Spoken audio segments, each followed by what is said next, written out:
This is the Newfoundland Memorial Park, so called because of the Newfoundland Regiment that attacked here on the 1st of July 1916, and they had a terrible time in the grounds where we are.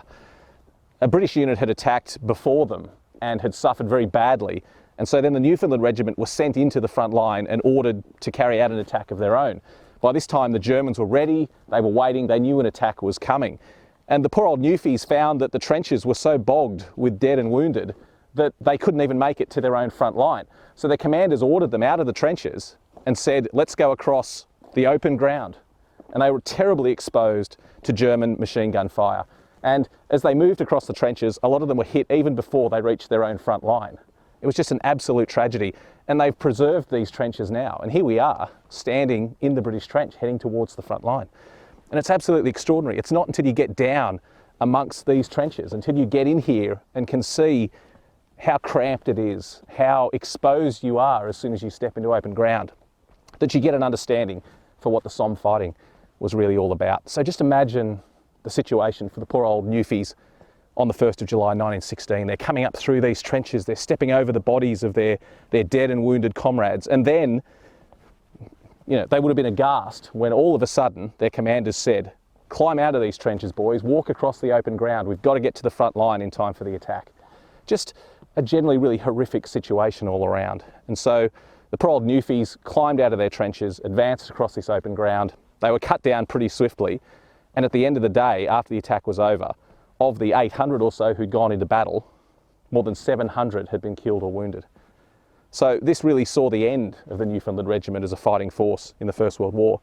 And today it's been preserved much as it was on the 1st of July 1916. The wonderful thing about this park is it gives us a really good impression of how trench systems worked during the First World War. When we say trenches, we tend to just think of one continuous line of trench, but it actually wasn't like that at all. There were rows and rows of trenches. There was the front line trench, support trenches, reserve trenches, and we get a really good example here. That was a support trench I was just in, and as we come further forward, this is a communication trench leading forward towards the front line. So imagine the poor Newfoundlanders at this point on the 1st of July 1916. They've had to fight their way past the dead and wounded comrades in the support trenches. Then their officers have ordered them up out of the trenches into this area, this exposed ground. So men would have been falling all around me as they headed forward in July 1916. And then as we get further forward, eventually, after losing so many men, they arrived at their own front line, which is just here. And then the real challenge began. They'd lost half their number. They were in the front line trench and they still had to cross this huge expanse of no man's land towards the German trenches, which are on the far ridge behind us. So just a horrific situation for the Newfoundlanders, and none of them got very far into no man's land at all before they were all shot down.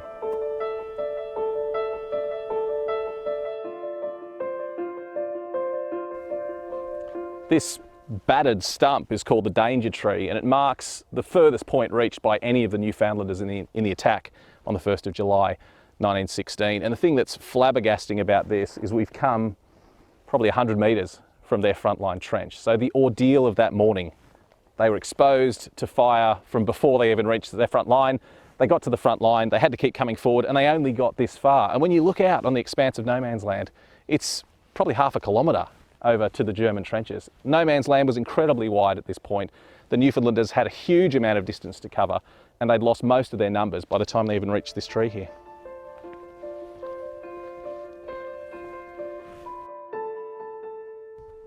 So we've crossed no man's land now. That's the British front line over on the horizon behind us.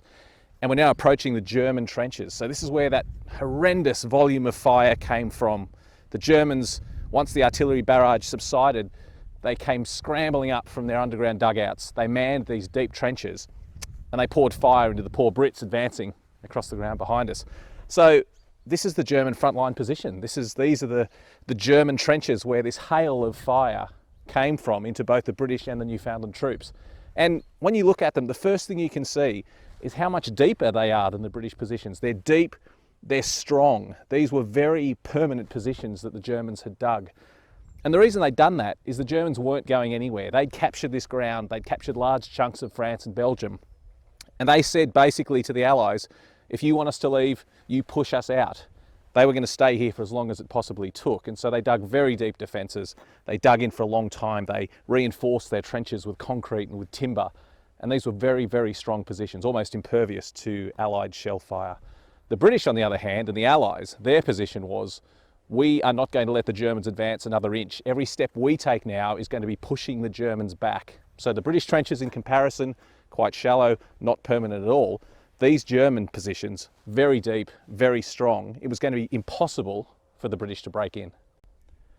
Just behind the German trenches is this really magnificent memorial to the 51st Highland Division. It was a Scottish unit that attacked here in November 1916. And we should remember that about the Battle of the Somme, that it's not just about the 1st of July. Obviously, the 1st of July was a really important moment. It was a monumental moment in the Battle of the Somme. But the Somme battle went on for 4 months. And on the 13th of November, another attack took place here. And this one was quite successful. They attacked from closer to the German trenches in no man's land. They came across here, they captured the positions, and they did what their comrades couldn't do on the 1st of July, and that was force the Germans out of these positions and gain this ground for the Allies. This memorial is really a great example of how the fighting evolved on the Somme. Between the 1st of July and the 13th of November, the attacks were revolutionised. The 51st Highland Division that fought here had a much easier task than their unfortunate comrades who'd fought here in July. They had better artillery, better preparation, they were supported by tanks. This was an attack that worked in as many ways as the 1st of July one didn't. I love this memorial because it's not just a great monument to fighting men, but the sculptor took his time to get it right. Often when you see these memorials on the Western Front, they're a loose representation of the soldiers who fought here, but this one is very accurate. The sculptor has taken his time, everything from the uniform, the weapons the soldier is carrying, the kit that he's carrying. So it's really just a fantastic representation of the men who fought here. I'm Matt McLaughlin, and thanks for watching Living History TV. Don't forget to subscribe for more great history content.